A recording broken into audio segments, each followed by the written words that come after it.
Yo, what's going on, everybody? It is 3 p.m. here in Chicago, Illinois. That means it's time for another live stream. Today is Saturday, April 17th, 2021. Today's Saturday, right? Yeah, it's a Saturday. I got a little bit thrown off because yesterday my daughter had the day off from school and she's been sick all week anyway. So all the days were kind of just weird for us this week. But today is Saturday and it is a beautiful day out there today. A little bit chilly. On my run this morning, I ran in mittens. I ran in mittens yesterday too because my hands were just cold, and I was running down the lakefront path, and I was running in mittens. And I admit at certain points I was a little bit warm, but then when the wind would change directions or as the path kind of meanders, the wind would hit me a certain way, and I would definitely be like, "Oh, I'm glad I'm wearing mittens and a neck gaiter today." And I would see other people running in like a sports bra and shorts, or like a t-shirt and shorts and no gloves and no hat. And I was like, I don't know how these people are doing it. I wonder if they're cold. Those people got to be cold, right? That's what I'm thinking. All right. Hope you guys are doing well. I got my afternoon cup of coffee. I don't always brew a cup of coffee specifically for the live stream. A lot of times I do, maybe half the time. But like today, I think this was brewed like maybe 2 hours ago. I love these like thermos cups because, if you're a parent, you never get to really sit down for like a full cup of coffee. So having a thermos cup is really nice. But I've got maybe a little less than half left in this one. But I think that'll do me for the rest of today. How's everybody doing on the live stream? If you're listening on the podcast, hope you guys are doing well. Hope you're having a good run or getting some work done.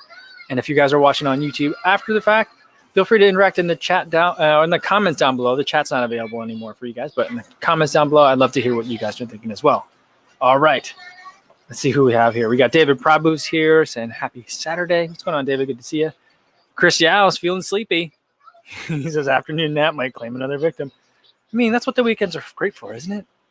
Afternoon nap. I was kind of trying to fall asleep on the couch today, but there's just a lot of activity happening around the house, so it didn't quite happen for me. But it's a nice relaxing day at our house.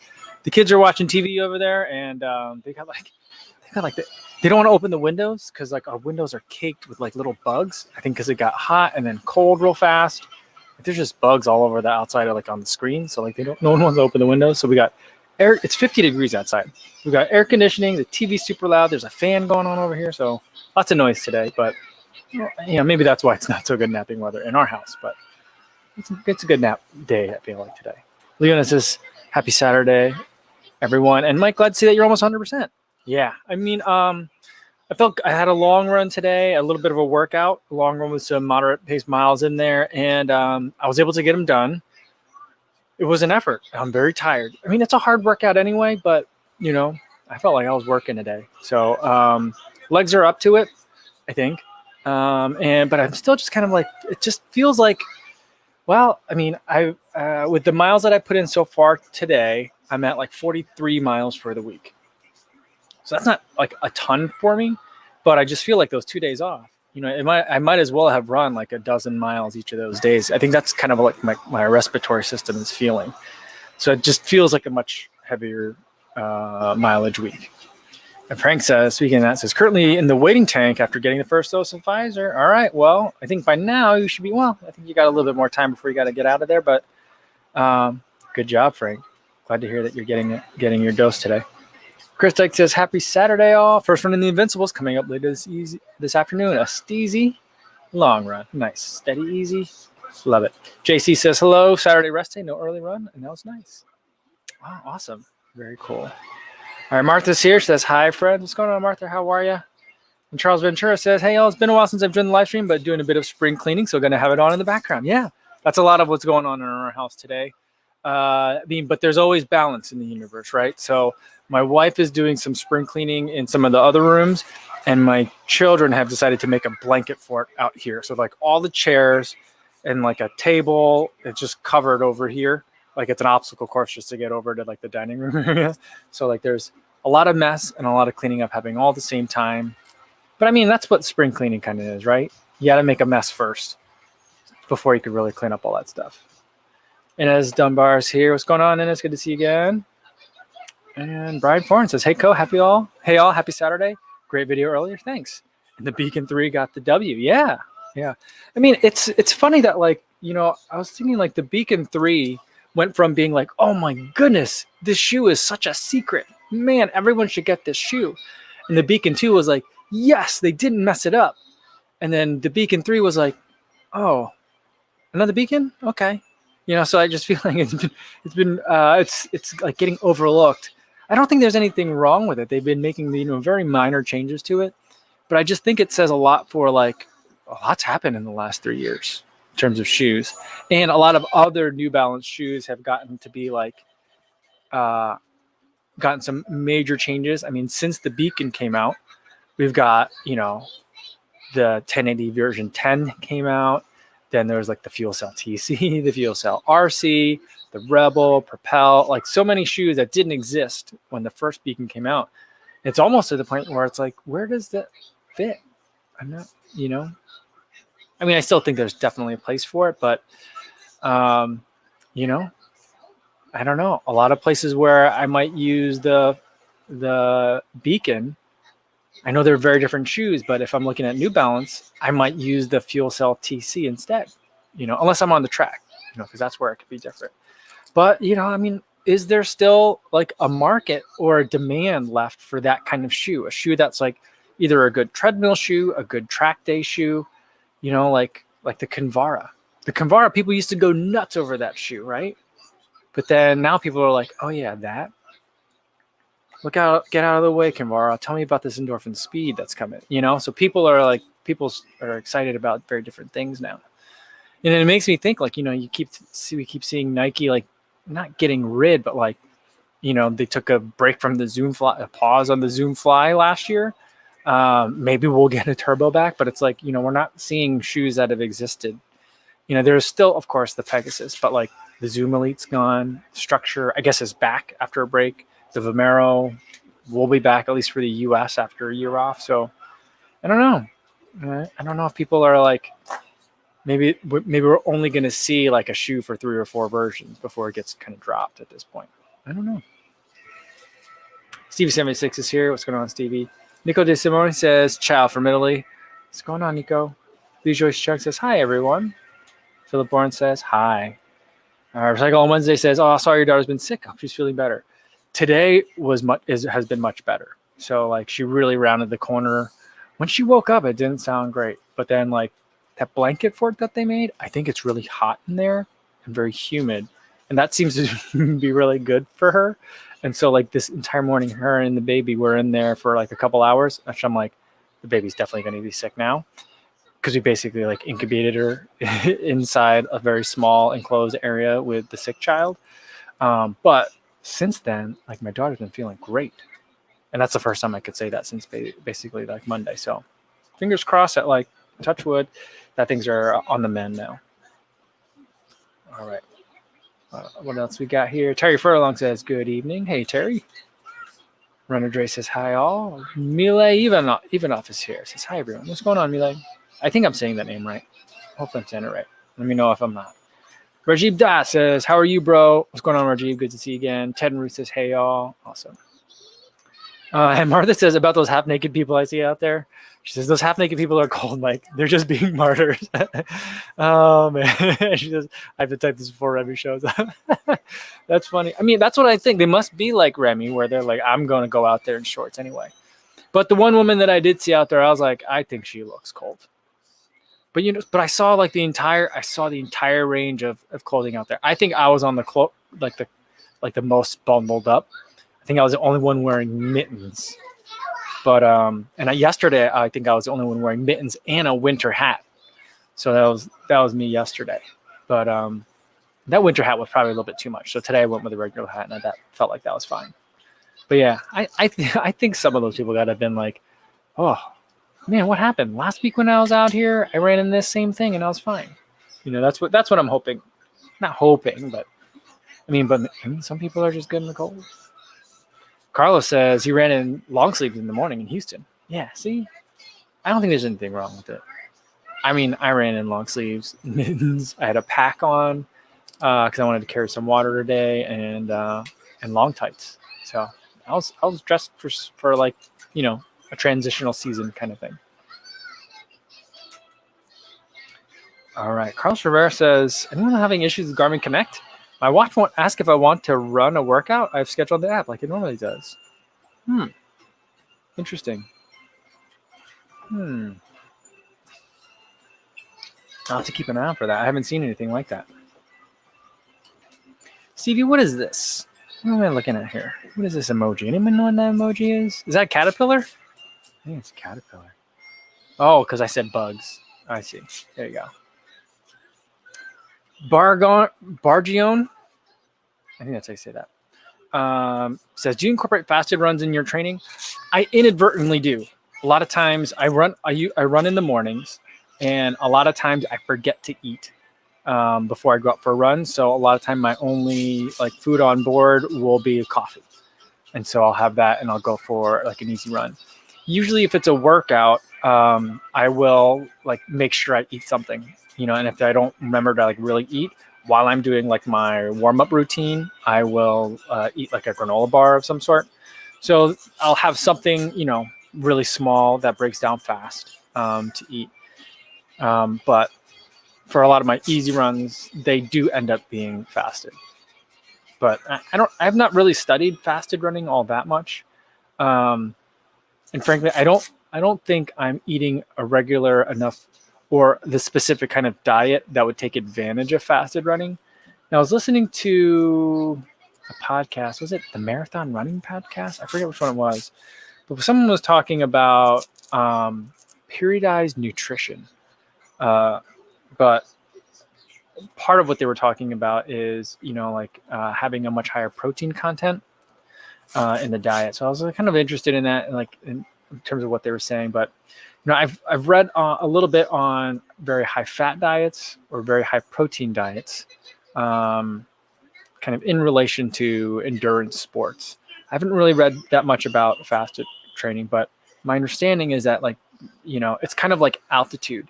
Like if I could drive to the top of a mountain and run, but then came back to I'm at 600 feet right now, at kind of like lake level in Chicago, it wouldn't do me much good. It would do me some good, but not much good, because the whole thing about altitude adaptation is you're recovering at altitude, you're sleeping at altitude, you're living at altitude.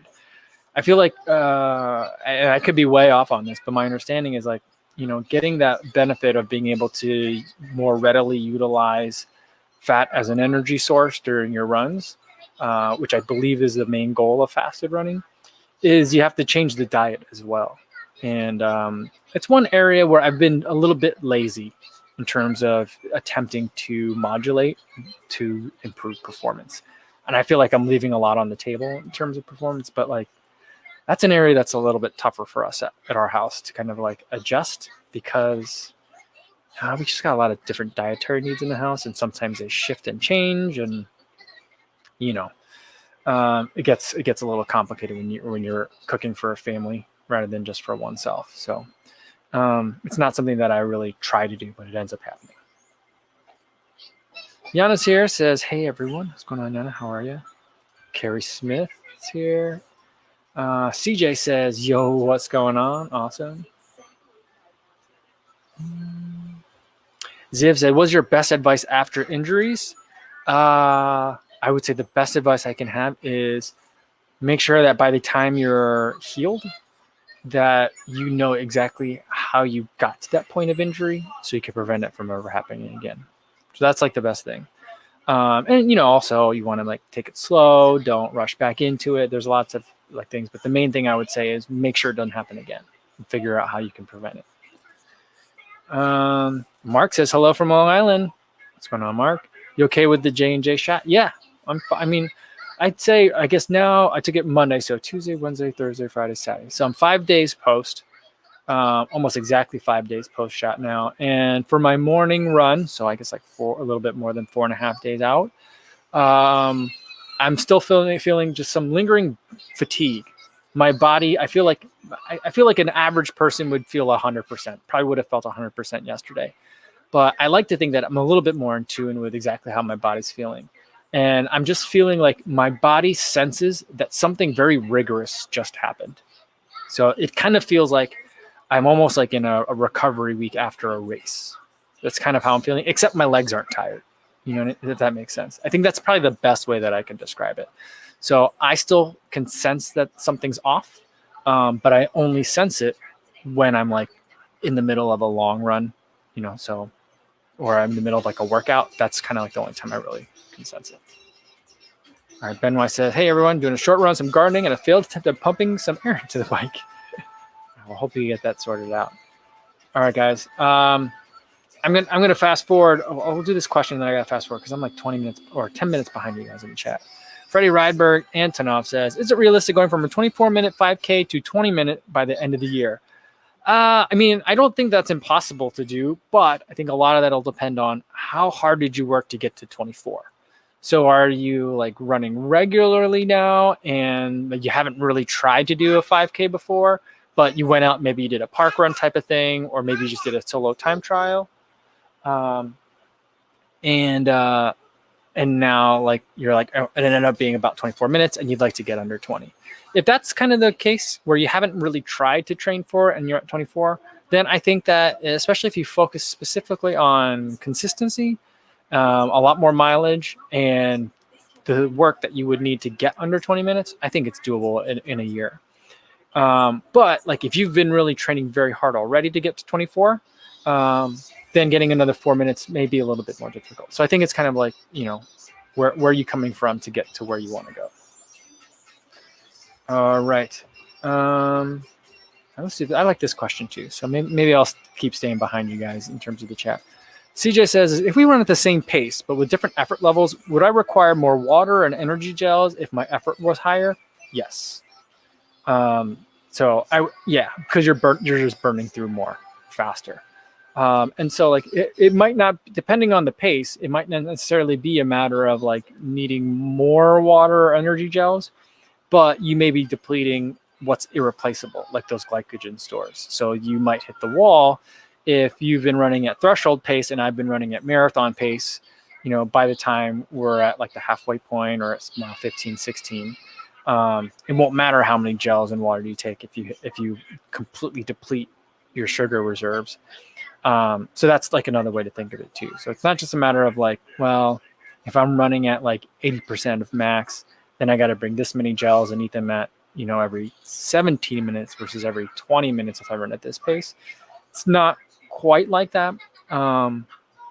But it's not about pace. Pace is, pace doesn't determine a lot of things. Pace is the result of things. But I mean, it's about perceived effort, your relative effort. That's what kind of governs a lot of stuff. All right, Drew Reed says, hi from Copenhagen. Long run today with the race tempo for the last 15 minutes. Nice. Oddly feeling fresh and considering burning one of my 2 rest days and running tomorrow. Dumb idea? I don't think so, as long as you use that rest day for recovery. So if you're feeling really good, the temptation might be like, ooh, I want to go run that same workout twice in a row. That probably isn't going to do you very much. But I would say instead, I mean, it could. I mean, some people do back-to-back workout days. I found that I don't really like that. But what I might do is then, if you're feeling really good, then go for like a moderate long run but just keep it really easy for tomorrow as well. If you're feeling great. If you're feeling good, then just go for a nice easy run, get some aerobic miles in, and enjoy yourself. So I don't think there's any problem with that.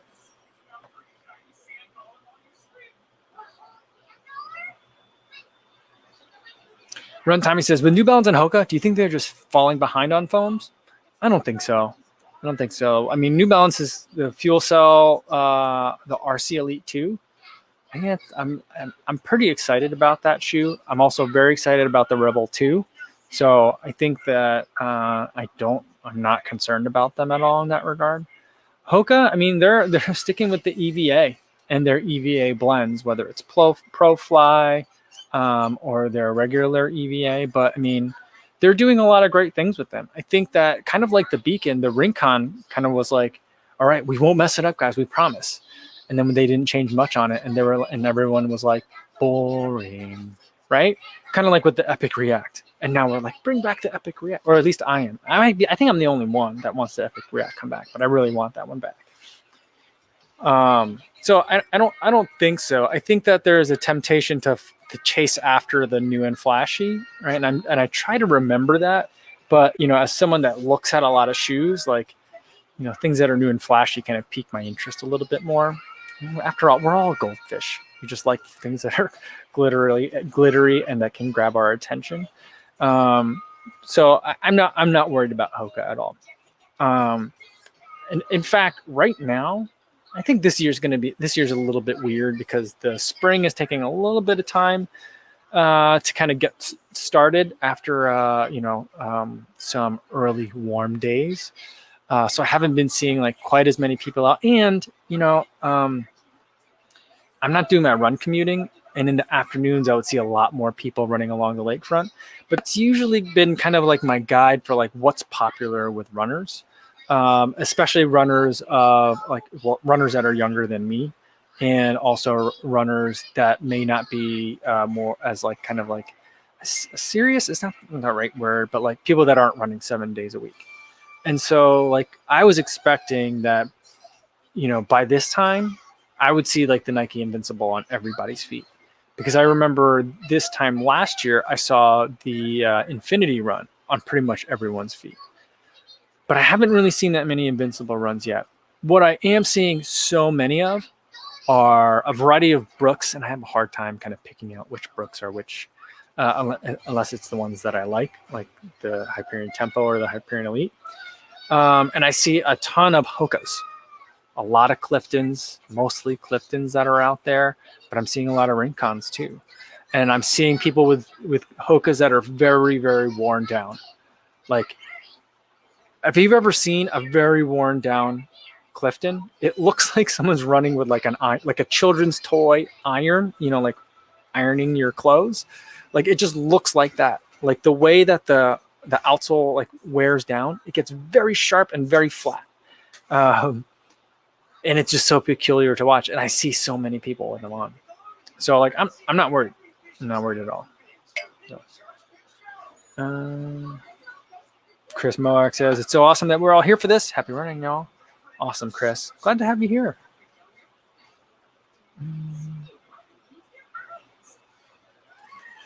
Drew Reed says, also, thoughts on the New Balance Fuel Cell versus ASICS Metaspeed? Yeah, I mean, it'll be interesting to see if it still maintains some of like there was a lot of squishiness to it. It reminds me quite a bit of the Artist. A lot of people have been looking at the Artist that just recently released from Atreyu. But there's like, that's a very soft foam. And so like, I really enjoy it. But it also like, when it comes back, it squishes slow and bounces back fast. That's kind of how I think of it. And that makes it very different than the foam that's in the Metaspeed. So it'll be interesting to kind of put the next RC Elite 2 up against that shoe. I think those are going to be some very interesting head-to-head comparisons. You okay? Oh. Made from real people. Oh, awesome. Oh, she saw a commercial for Paw Patrol Live. I was hoping she would never see those commercials. But yeah, sorry. So she got really excited. She wanted to tell me about it. But yeah, I think both of them are going to be good. Yeah, that Metaspeed, I was just listening to the Drop podcast today with Robbie, Megan, and Thomas. And he's going to be running his first like his first marathon in a not Nike shoe since before the Vaporfly era. He used to run his marathons in the Zoom Streak. Believe it or not, that's what people used to run in for their marathons. But he's going to run in the Metaspeed, and I'm like, I'm not sure if I can run a marathon in the Metaspeed yet. I mean, I'm pretty sure I can, but like until I do it. Until I run like a 20 miler in it, I'm just going to be like, I think I can, but at this point, it's still like hypothetical. So, I mean, I'm going to be ramping up for some higher mileage here soon. So we'll be able to start seeing those kinds of tests from me anyway, but we'll see how that goes. I mean, I'm excited for both. I'm very excited. And Hunter Dre says, there are too many awesome shoes. It's a great problem. Yeah, it's a great time to be a runner, I'll say. All right. Now okay. So another quick question. Let's see. Bill Johnson says, hey, Kofuzi, just a quick one. I'm currently with Garmin. I want to switch to Polar for the HR analytics, Which you recommend, the Grit X or the Vantage M2? I think the Grit X has an altimeter in it because it has that hill splitter function. I do like the buttons on the Grit X because they're the round ones, and I feel like those are nice and clicky. I'm trying to remember, is the M2 have round buttons? I thought it had wide buttons. But I remember particularly enjoying the buttons on the Grit X, and it's a pretty lightweight watch. Both of them are lightweight. But I would say the main thing is if you need altitude, then I would go with the Grit X, and the both of them can connect to a power meter, but I've noticed a couple of like little glitches with using the power meter and the Vantage M2. Not a couple. The main one being that if you do a structured workout and you govern it by power, like for these intervals run at this many watts, it doesn't quite work right on the Vantage M2. I don't know if that was an intentional thing or if it's just they forgot to do that, to update that part of it. But that's something that hasn't been working well. So that's kind of how I would choose it. I do think that the Vantage M2 is a bit cheaper than the Grit X as well, so that could be another thing to consider. All right. And it says, guess who's going to see Paw Patrol Live? Well, I'm not taking her anywhere in like a horde of people for a while, you know. I just saw, where did I see? Someone said, I thought I saw someone saying, like not someone, like a news was reporting that they started testing on 2 to 5 year olds. Was it Pfizer? And I know I saw news about the starting testing for 12 to 15-year-old kids, but I haven't seen whatever's between, is it 6 through 11? Is that like the age group that my daughter's in? Like, I don't know, like, where the testing is going with that one. But, you know, like I probably won't take them into like a giant indoor gathering kind of place until they get vaccines. I mean, the fourth quarter for their school starts on Monday. I'm a little dark. So their next quarter of school starts on Monday, and we have the option of sending her back like partial for like hybrid school, but we're just gonna keep her at home. Because I don't know. I don't know how many kids are interested in going in person, but it's not a huge amount, not in Chicago. Stevie76 says, top shoes so far of the year? I don't know. Whenever I answer this question, there's always a huge recency bias. And so I forget the shoes that I ran in like January. For example, like I did really enjoy the Peg Trail 2 Gore-Tex. That was just a lot of fun, you know? So I'm trying to think, and is that really considered a 2021 shoe? I don't know. I have to kind of like look back and see as well. But I mean, the Metaspeed Sky is certainly in there. I'm trying to think of what else like is was particularly exciting for 2021. The Invincible is going to be in that list too, just because it's like pretty unique, and I never really experienced anything like it. Yeah, I mean, I gotta go look back at my notes just because I forget so quickly. I don't think that the 1080 version 11 is one of my favorite shoes. I just don't think I like the changes to it. So I think that was like the biggest, not disappointment is not the right word, but it's a surprise. I'm like, okay, all right. I think I understand where New Balance is going overall from a brand, and I think it starts to make a lot of sense. But I'm still just like, but it's not the same as the 1080 version 10, and I really like that one. So I don't know. Let's see.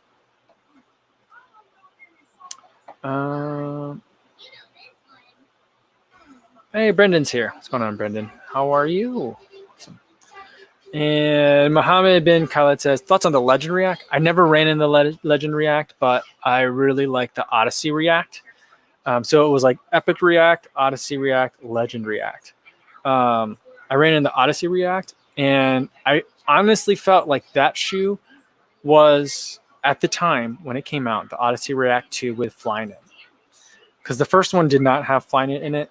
The second one came out, it did have Flyknit, but it wasn't the second Flyknit. So I think they call it Odyssey React 2 with Flyknit, a weird name. I felt like that shoe felt exactly like a Pegasus to me. So when they said that they were going to make the Pegasus 37 with React foam, I was like, oh, it's going to feel like an Odyssey React 3. Because they never made an Odyssey React 3. They made another Legend React. They didn't make any more Epic Reacts.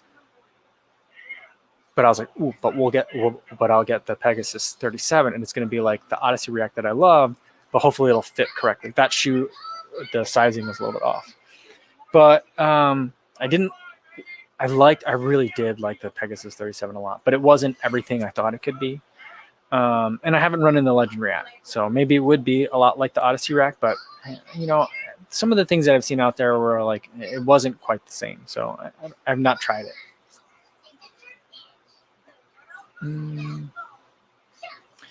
Benzie New Shoe Down says, Mike, how many times have you tried one shoe on one foot and another very similar one in the other? Ever tried it in a hard time trial?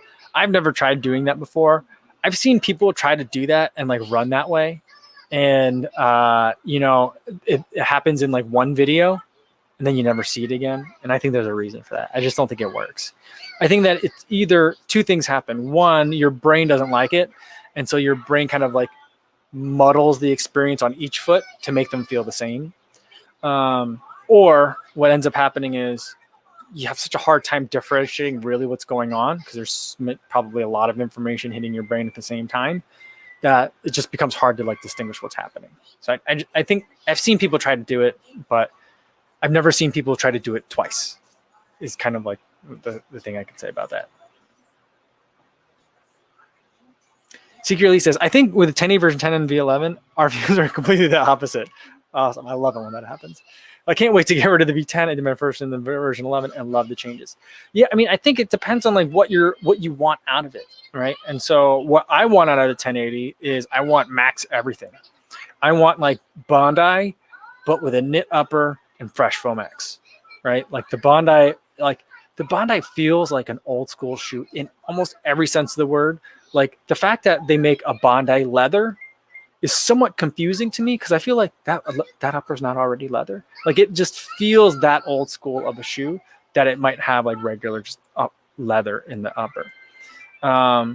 So I was like, if they could kind of capture that sensation in a little bit of a different foam and a more comfortable upper, that'd be great. And that's what for me the 1080 version 10 was. Now I think a lot of people are kind of getting away from that. I think that max cushion category is going to go to the same place as medial posted stability shoes. Like it's just out of favor. No one's like buying those anymore. And I feel like now max cushion shoes are like, it's max cushion, but you can run fast in it. So like Ultra Boost, 1080 version 11, to some extent the Invincible, they're all trying to kind of like do the same thing. Like maximum cushion, be super comfortable, easy on the joints, but not something that feels slow or sluggish. So, and it makes a lot of sense to me, but yeah, but I just kind of like the 1080 for what it was. And it says, I see Ryan Clayton wasn't overly impressed with the Mach 4. It was good he did an honest review, though. No shoe can work for all foot shapes. Yeah, you know what? I was really surprised that he didn't like it. I watched that review this morning, and I was like, he didn't like it. I would have thought that he was going to love it because he liked the Torrent a lot. And I feel like a lot of that shoe reminds me of the same. It's like the same shoe, just like a different foam. Like a road. It's almost like a road version. And I was like, I'm surprised he didn't like it, but I could see why he didn't like it. Yeah. Those. I mean, I'm not. I guess I wasn't like rooting for it, but I was really just thinking like he was gonna love it, but because like the thumbnail was like, the name isn't right for this shoe or something like that, and I was like, oh, he's gonna think what kind of like what I think, which is like this is a great shoe, but Mach is like a very strange name for a shoe that's kind of like mostly easy running, So yeah, I was surprised by that.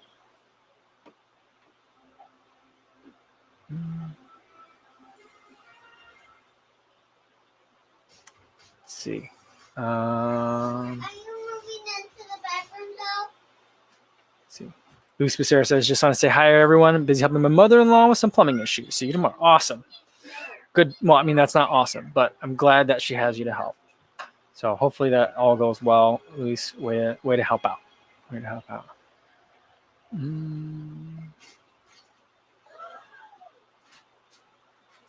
Martha says, Noblesse is one of a few shoes I forgot to ask to try on when I was in that running store in Denver. First time in over a year. Whoa. Awesome. I have a feeling the upper would swim on my feet, though. Yeah.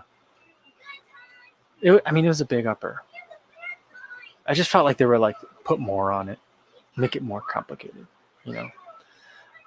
And someone was asking about, oh yeah, Benzinu says, is the Nova Blast 2 upper change to have better lockdown? I don't know. I haven't seen anything about it. I haven't heard anything about it. So I hope so. I mean, I'd love to see it have like some sort of like a more like a knit upper to it, but that might be asking a lot from a shoe that's kind of like that bouncy.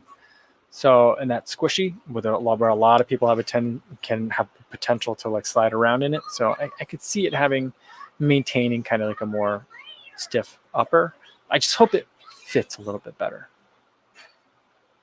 And maybe hopefully they change the shoelaces. Remember the shoelaces on those? They were like shoestring. They were like the, what do they call them? The super thin fries that are super annoying to eat. They have them at Steak and Shake. They're super thin, and they're like spaghetti straps. And there was so much of it. There's so much lace to it. I didn't understand like what was going on. All right, Brian and Ali says 54K trail night race next Saturday. Catamount up for the distance. Arizona Desert Trail, so you logged a bunch. Yeah, I think for Arizona Desert Trails, I think the Catamount's a really great choice. There isn't a toe cap on it though, so that's the only thing that would give me a little bit of pause for that, considering it's a night race. So like, you know, if you're going to be accidentally kicking rocks, you might want something with like a formal toe cap on it. That being said, I always end up kicking rocks and tripping over things when I'm on the trails. So like I did a fair share of kicking stuff and it was okay. But, you know, I do think that, but like, so like, that's like the only potential downside. I do really like that outsole for like a, you know, hard pack, maybe a little bit sandy every once in a while, but like, you know, that type of terrain, I think is kind of what it was made for, right? Am I wrong on that? I'm not sure. But yeah, I think that'll be a great one. Oh, night trail race sounds terrible to me. I mean, I'm sure it's awesome, but like, I just dislike running in the night so much. All right. Dr. Funk 1216 says, ran in the speeds today after a break on a tempo run. Forgot how easy it was to get to speed in those shoes. Yeah, I'm looking forward to version 2. I don't think I've seen any. I mean, I might have seen some early leaks, but I haven't seen any. I don't know what's coming for that.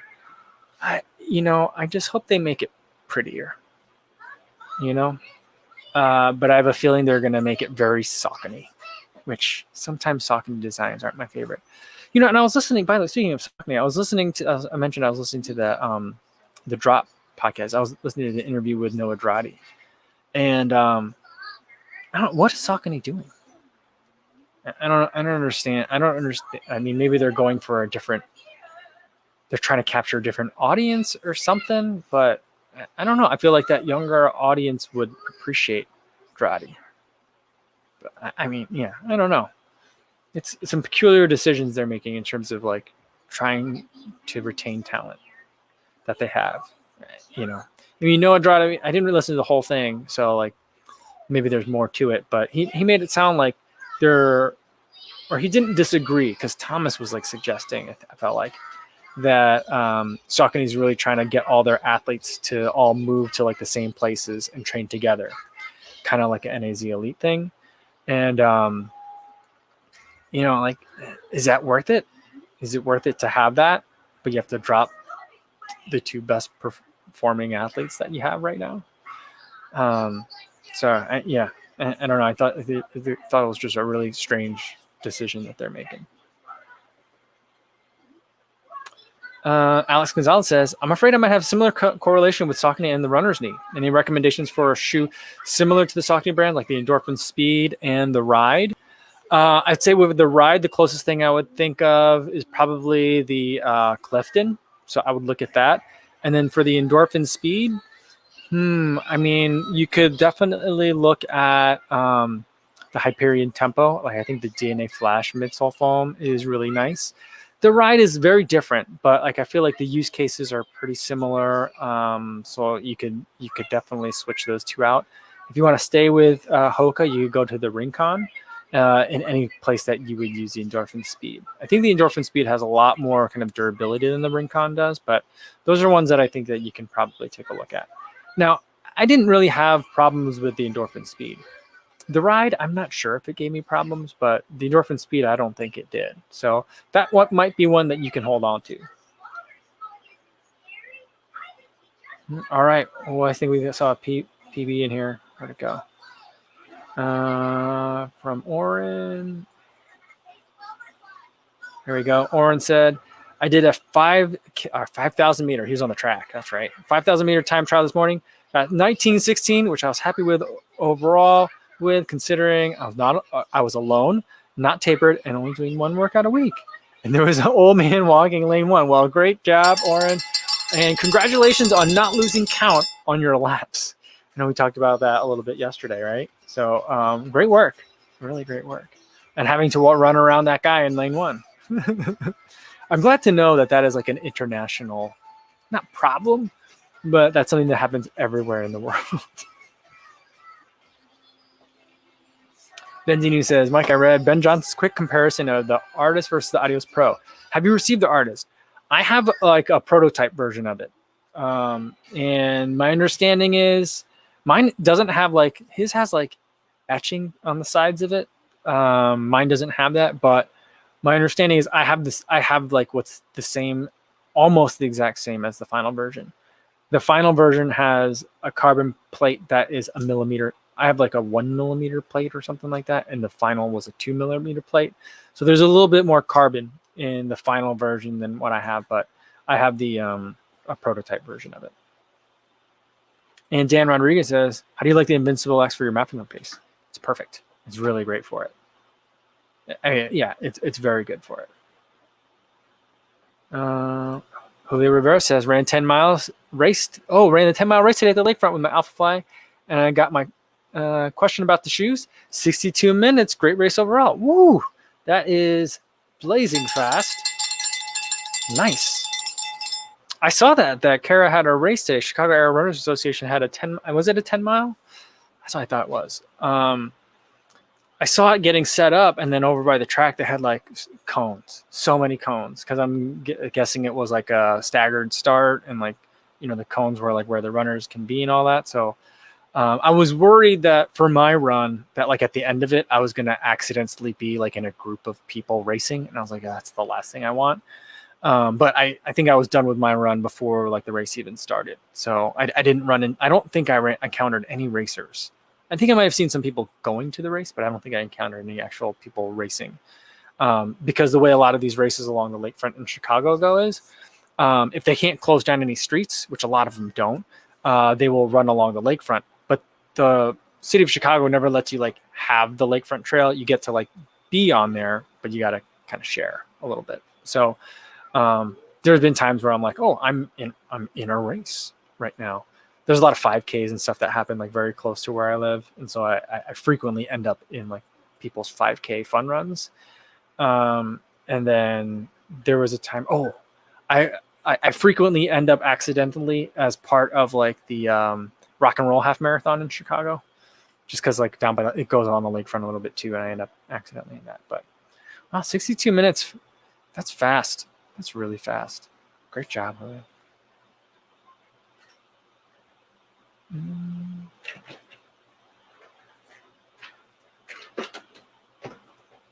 All right. Let's see, am I catching up to you guys? No, I'm still very many minutes behind you guys. Sorry about that. I'm trying to catch up.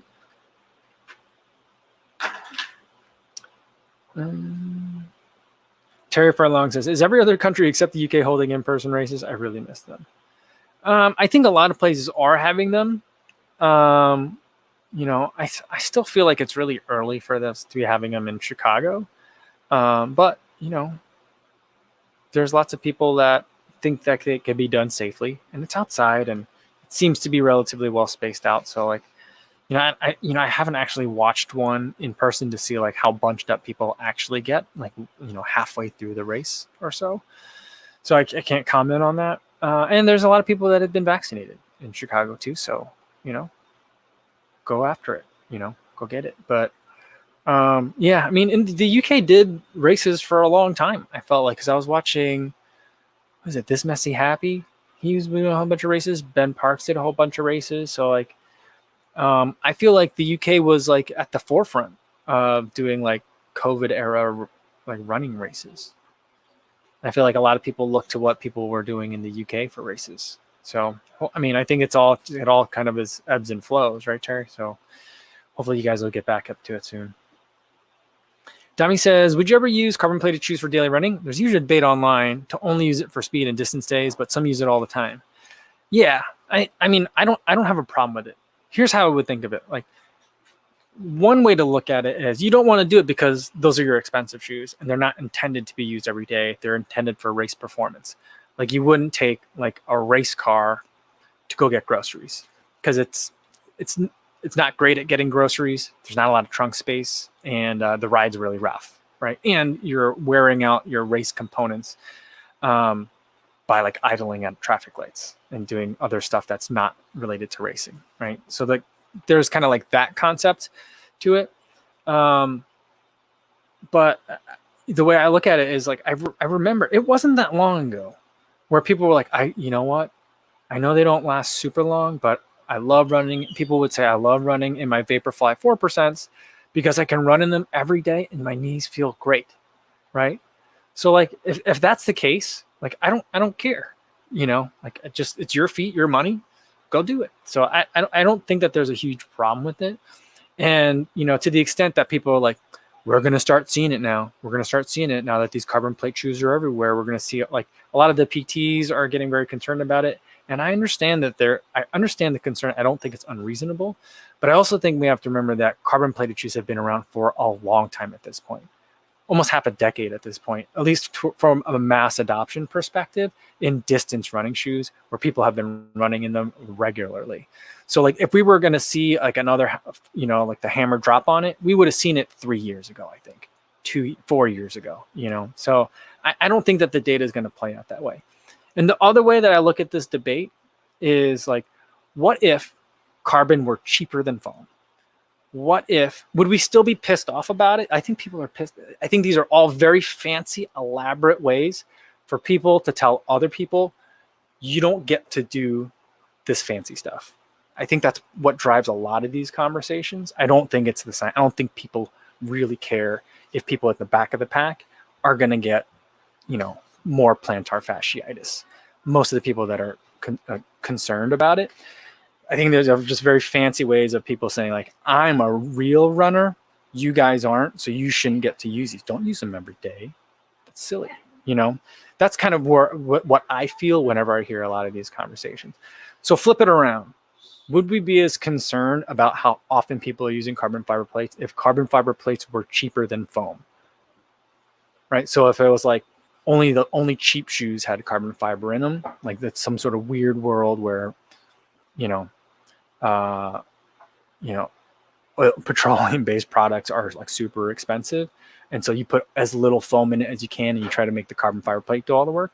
You'd figure out a way to make it work on an everyday basis, and people would be like, "No, it's fine. It's carbon. It's doing its job." I don't think that's.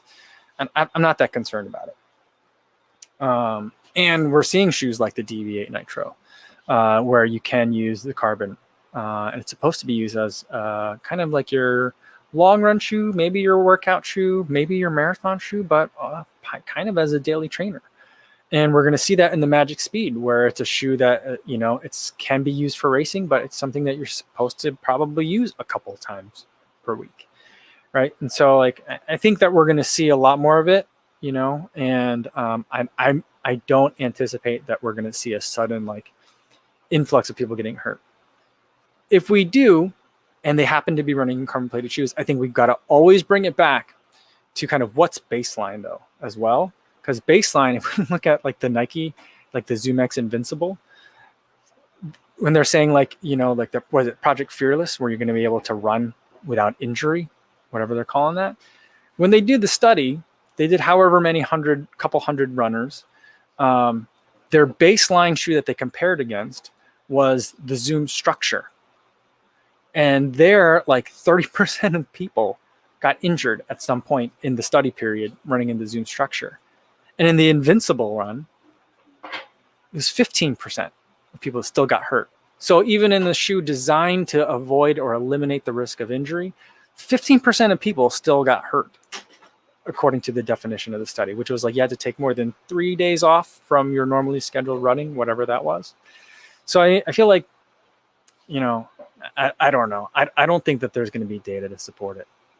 So that's my take on it. Sorry, that was a really long rant. I don't mean to get mad at you. I'm not mad at you, but yeah, I think there's a lot to unpack with it, I think. B714 says, I drive a fancy car on the weekend, just like a carbon plate. Yeah. Dominic Smirnowski says, did you already get your hands on the Magic Speed? Mine are in the mail right now. I did not. They're not shipping in the US. They don't ship till like next week, I think. Another week or so for the US. So CV76 says, I don't drive a fancy car. I don't. I drive a car. I have a car now. It's the first time I've owned a car in like 7 or 8 years, almost a decade. And it's okay. I don't like owning things, so.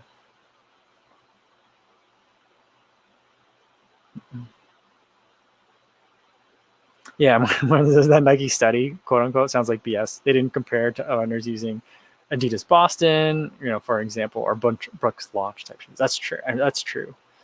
But yeah, I mean, it was like, you know, they're not trying to like say that this was like, you know, peer reviewable. You know, they needed to, like, they were trying to like have a benchmark or a baseline to improve upon. I think is kind of like what they were trying to do. I mean, I also thought it was weird that they, oh, you picked a Nike shoe. But I guess that makes sense. They're not going to pick like another shoe to test. I don't know.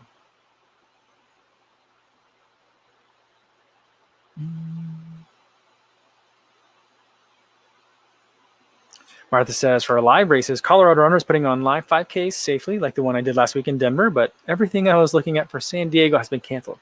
Yeah, I think California is going to be, I mean, it makes me nervous for CIM. I did sign up for that one. Oh, I forgot. I had to tell my wife that I signed up for that. She asked me today, like, what races are on your calendar? And I only told her Chicago. But I got to tell her about CIM. But I hope things will kind of like get under control in California. Yeah.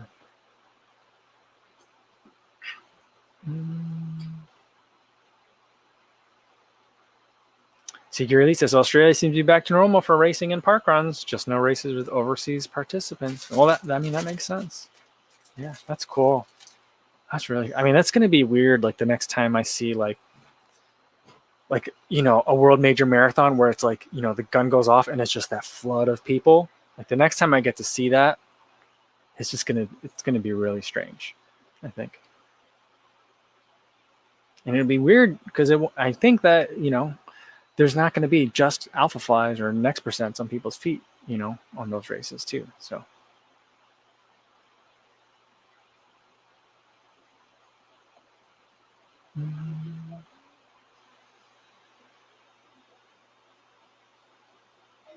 All right. I think it's a good place to leave it for today, guys. I'm going to get going. Tomorrow, no video tomorrow because it's Sunday and I like try to take one day off a week in terms of putting out a video. And I don't know that I'll sleep in, but you know, it makes it a little bit easier if I don't have to put out 7 videos a week. So no video in the morning, but we'll do another live stream, same time as today, 3 p.m. Central Time. Hopefully I'll see you then. And in the meantime, everybody, be safe out there. Thanks.